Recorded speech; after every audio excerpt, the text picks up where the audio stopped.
Boa tarde a você. Começa agora o Assembleia em Foco, primeira edição. A sessão plenária de hoje, no Parlamento Estadual, Comissão de Assuntos Econômicos, discute rateio de ICMS para 2024, os riscos de afogamento nas praias da capital. Você vai ver ainda, o governo federal divulga lista com empregadores ligados ao trabalho escravo. O Assembleia em Foco, primeira edição, está começando.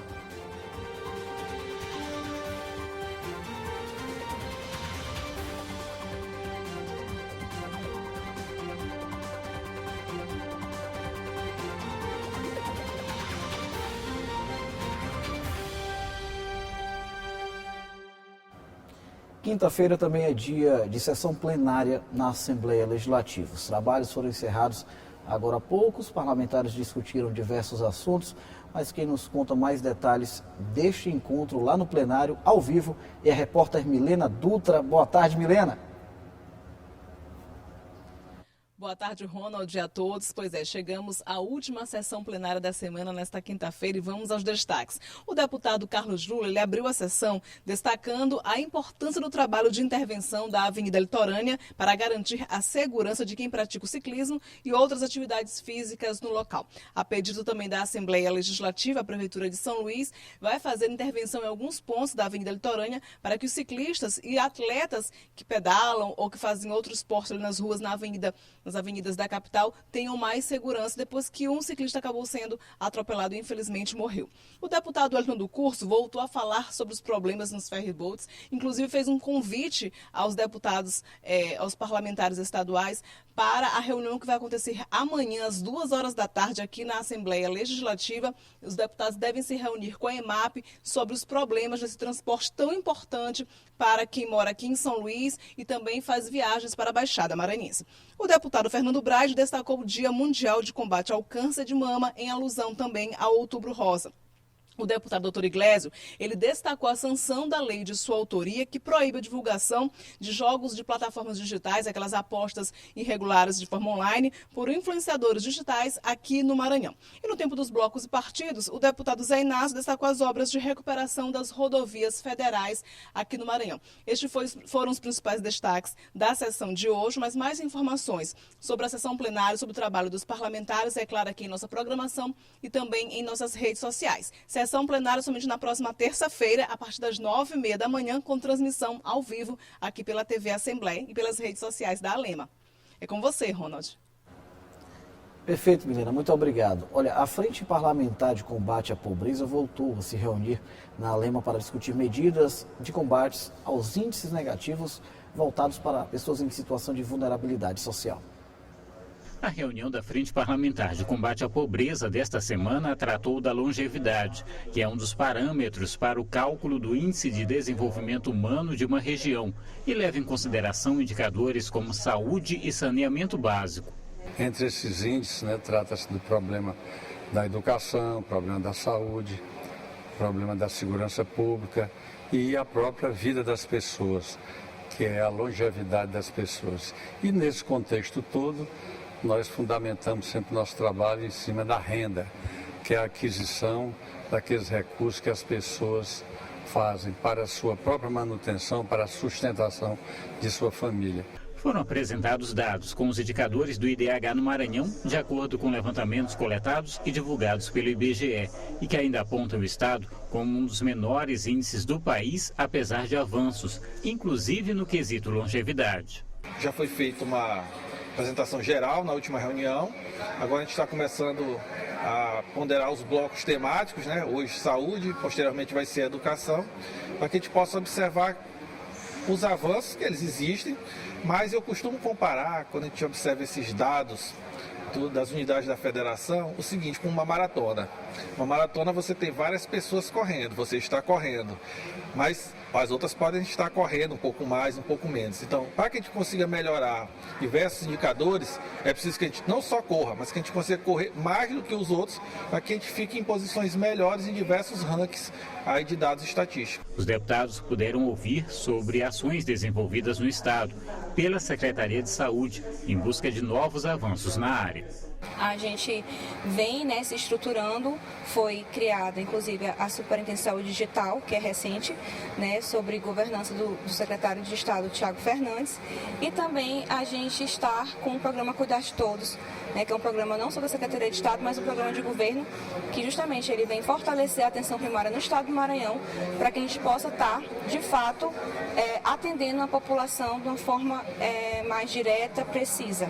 A reunião, presidida pelo deputado Arnaldo Melo, também teve a participação dos deputados Carlos Lula, Florencio Neto, Solange Almeida, doutora Viviane, Eric Costa, Júlio Mendonça e Fernando Braide. A gente vive num estado que é um dos mais atrasados aqui do nosso país e a gente precisa, através de muito estudo, de muito trabalho, buscar a solução para que a gente consiga reverter esse quadro. E aqui a gente estuda a questão da renda do nosso estado, da saúde, da educação e da governança. A gente vai buscando aprimorar cada vez mais para que a gente consiga reverter essa triste realidade aqui que encontra o nosso estado.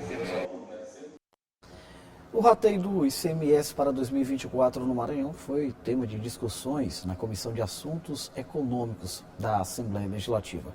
Deputados receberam na Lema técnicos para tratar do assunto e dialogaram sobre critérios de repasse do imposto, que é regido por lei. A reunião contou com a presença de técnicos da Secretaria de Estado da Fazenda, Cefaz, parlamentares que fazem parte da Comissão de Assuntos Econômicos da Assembleia Legislativa do Maranhão, debateram com os convidados os novos critérios de repasse do ICMS para os municípios, mudanças que passam a valer a partir de 2024. A gente está aqui hoje para discutir e entender melhor uma forma para melhorar a arrecadação dos municípios, tendo em vista que a reclamação dos municípios é alta com a queda do ICMS, e nós queremos discutir isso para melhorar essas receitas a todos eles.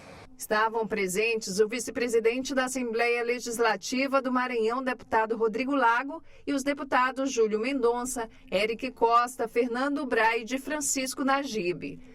Na ocasião, os parlamentares tiraram dúvidas sobre os indicadores que influenciam no valor dos repasses do ICMS para cidades maranhenses. É importante que a casa está participando, saber a questão do rateio, da divisão do ICMS, que tem prejudicado vários municípios aqui em nosso estado. Tem causado uma divisão desigual. Então a gente vem tratar sobre o tema, saber como a gente consegue diminuir essa desigualdade e que a gente possa ajudar principalmente os municípios que mais precisam. E nós precisamos direcionar o orçamento do Estado para onde agrega mais valor, para onde possa, inclusive, fazer com que esse Estado se torne menos desigual.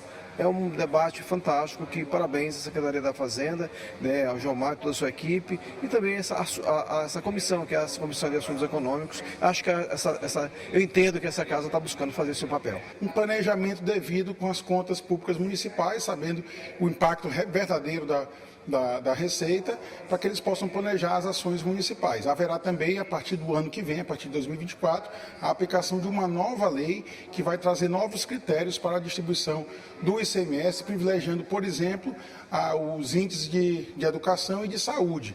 Então, essas informações também foram repassadas hoje, de forma que a gente vai poder repassar isso aos municípios e que eles possam planejar o ano de 2024 já cientes da previsão de receita correta. De acordo com a lei federal em vigor, a número 599/1992, os repasses do ICMS são baseados nos critérios população, fixo e valor adicional.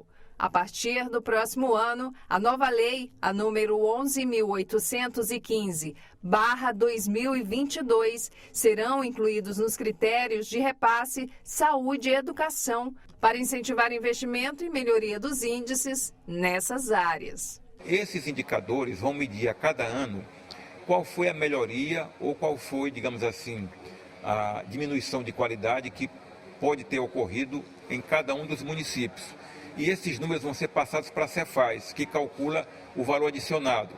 Então, o valor adicionado, com mais o índice da educação, com mais o índice da saúde, e também a questão da população, é que vão compor os critérios para essa distribuição. A seguir, o governo federal divulga a relação de empregadores envolvidos com o trabalho escravo. E mais o alerta para os perigos de afogamento em praias do Maranhão. A gente volta já.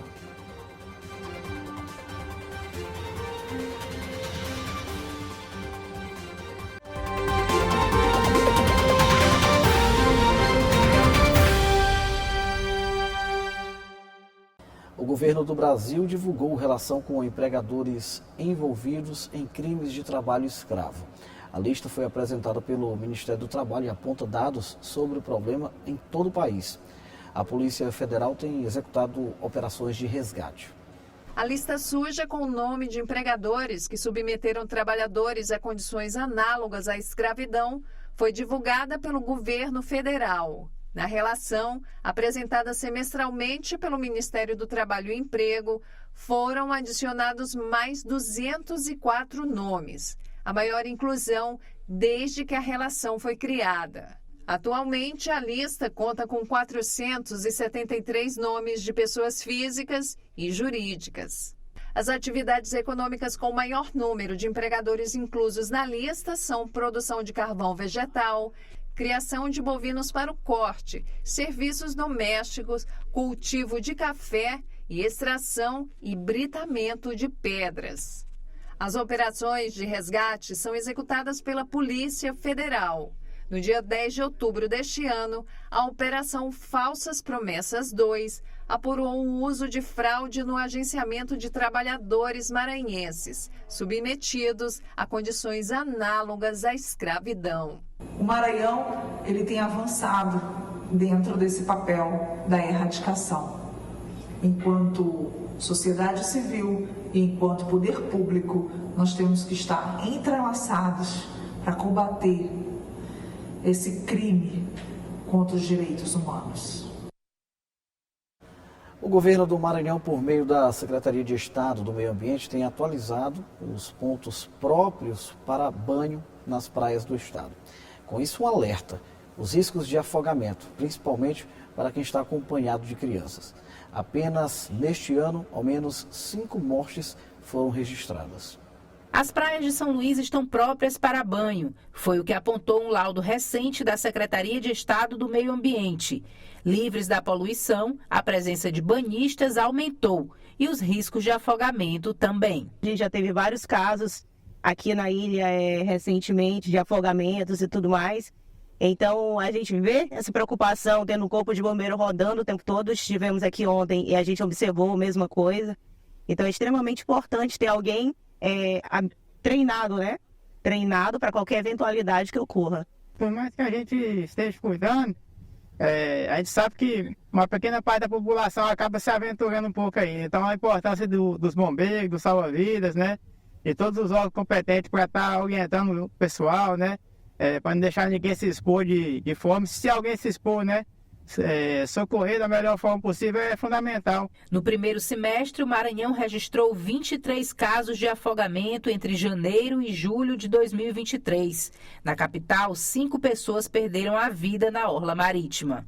Já em 2022, o estado registrou 42 casos de afogamentos sem mortes e mais 10 com mortes, totalizando 52 casos. Além das praias, na última semana, 5 pessoas morreram afogadas em rios no Maranhão, sendo 4 crianças e 1 adulto, uma média de 1 afogamento com morte por dia. Os afogamentos em praias, piscinas, rios e represas são a causa de 5.700 mortes por ano no Brasil. Crianças e jovens do sexo masculino são as principais vítimas. Esses dados fazem parte do balanço divulgado pela Sociedade Brasileira de Salvamento Aquático. Para os banhistas da ilha, o Corpo de Bombeiros faz um alerta para os cuidados que precisam ser tomados ao entrar no mar.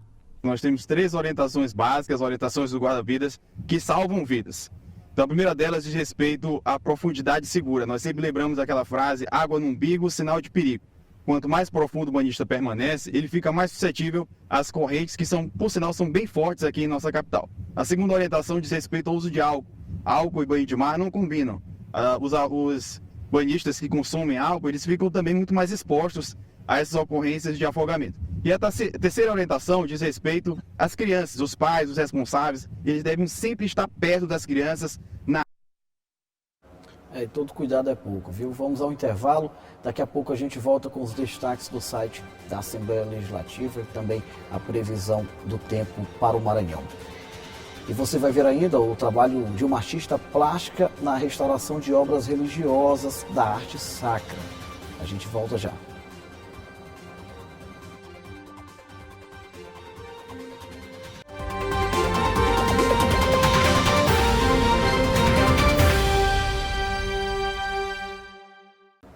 Estamos de volta com a F1. Chegou a hora da gente ouvir a Ananda Fontinelli, que sempre traz os detalhes sobre a previsão do tempo, as expectativas para o clima nas próximas horas no estado do Maranhão. Ananda, boa tarde a você.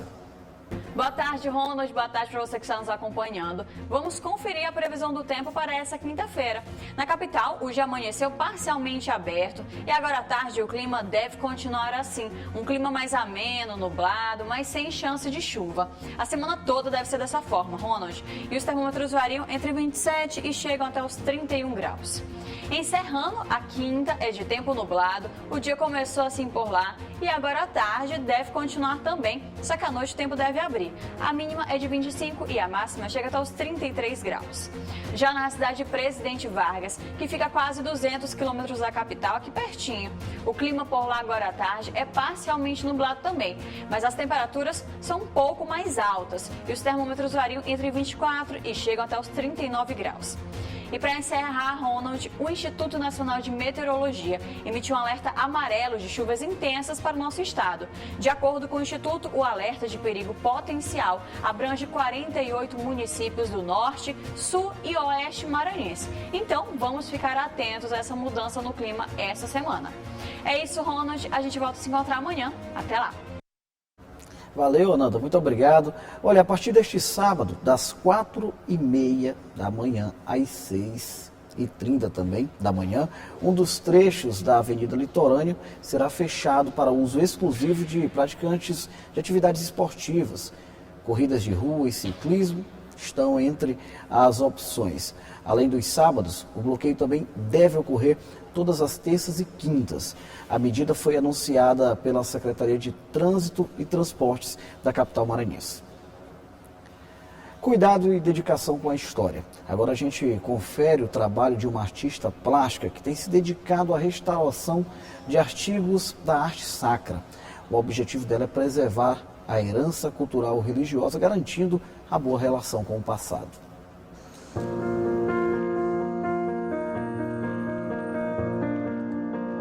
A beleza do sagrado restaurada. Hoje, Ângela Ferreira tem um trabalho minucioso de restauração da arte sacra, que resgata a história e a originalidade de obras religiosas. Ela conta que começou sem pretensões. Eu comecei expondo, olhando as obras e dizendo, se eu quiser eu faço aquilo. Até ter coragem e ir lá na galeria do Sesc e fazer minha primeira coletiva.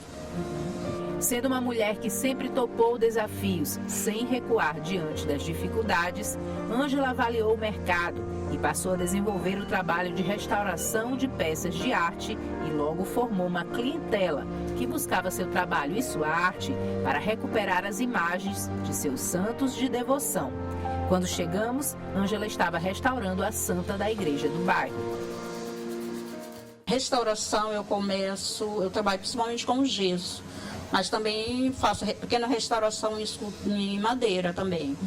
Esse é o processo. Aí a peça vem danificada, queimada, aí eu pego, restauro ela com gesso, as tintas adequadas, e esse é o processo. Ângela vê na restauração da arte sacra a preservação da herança cultural e religiosa, mantendo viva a expressão artística e proporcionando uma conexão emocional com o passado, além de garantir sua apreciação pelas gerações futuras.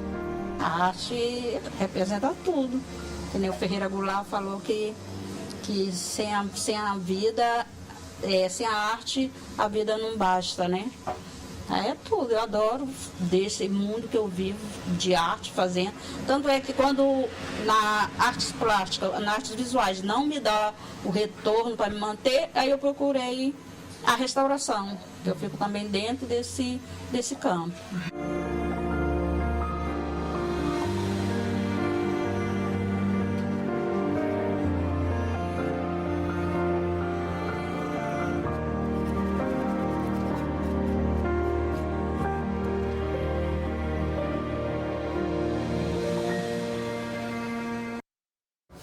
O Assembleia em Foco, primeira edição de hoje, fica por aqui. As reportagens exibidas nesta edição você acompanha por meio do site al.ma.leg.br.